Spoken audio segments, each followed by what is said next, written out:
کشمیری زندہ آباد، کشمیری زندہ آباد، کشمیری بہن بھائی زندہ آباد۔ کرفیو انہوں نے توڑ دیا ہے، کرفیو توڑ کے باہر نکل آئے ہیں اور 370 نام منظور۔ کشمیریوں تمہیں اپنی جان خود جیتنی ہے، تمہیں اپنی لڑائی تمہیں خود جیتنی ہے۔ پوری دنیا دیکھے کہ یہ قصاب اور یہ ظالم تمہیں کس طرح گولیاں مار رہے ہیں، کس طرح تم پہ ظلم کر رہے ہیں۔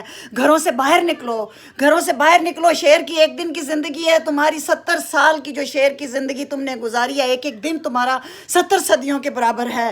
تم اب وقت جو ہے، تم نے جو کرفیو جس طرح توڑا ہے، تمہیں پورے مسلمان جتنے بھی جو کشمیریوں سے عشق کرتے ہیں وہ اس وقت تمہارے لیے نعرے لگا رہے ہیں، کشمیریوں اللہ تعالیٰ تمہیں فتح نصیب کرے گا، انشاءاللہ آزادی تمہارا مقدر ہے۔ ہم تمہارے ساتھ ہیں پاکستانی، ہمیں پرواہ نہیں ہے کسی کی بھی، نہ اپنی حکومتوں کی، نہ اپنے سیاست دانوں کی۔ ہماری دعائیں، ہمارے جذبے، ہماری مائیں بہنیں آپ تمہارے ساتھ ہیں۔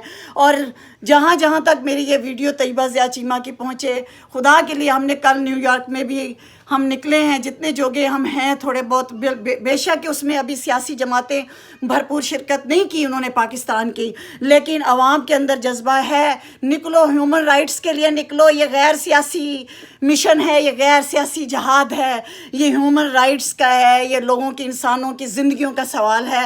ہیومن رائٹس کے لیے تو غیر مسلم بھی نکل رہے ہیں، نسل اور ہر قسم کی چیز سے بالکل بالا ہو کے خدا کے لیے، کشمیریوں کے لیے، پوری دنیا میں نکلو، ہیومن رائٹس کی آواز بن کے نکلو، ان کی زندگیوں کے لیے، ان کی آزادی کے لیے۔ زندہ باد، زندہ باد۔ اللہ تعالیٰ تمہارے ساتھ ہے کشمیریوں۔ تم نے مودی بدماش کا اور بھارت بدماش کا کرفیو توڑا ہے، بالکل کامیابی تمہارے قریب ہے، بالکل کامیابی تمہارے قریب ہے۔ ان اللہ مع صابرین، اور اللہ تعالیٰ اپنے مجاہد اور غازیوں کے ساتھ ہو۔ آمین ثم آمین۔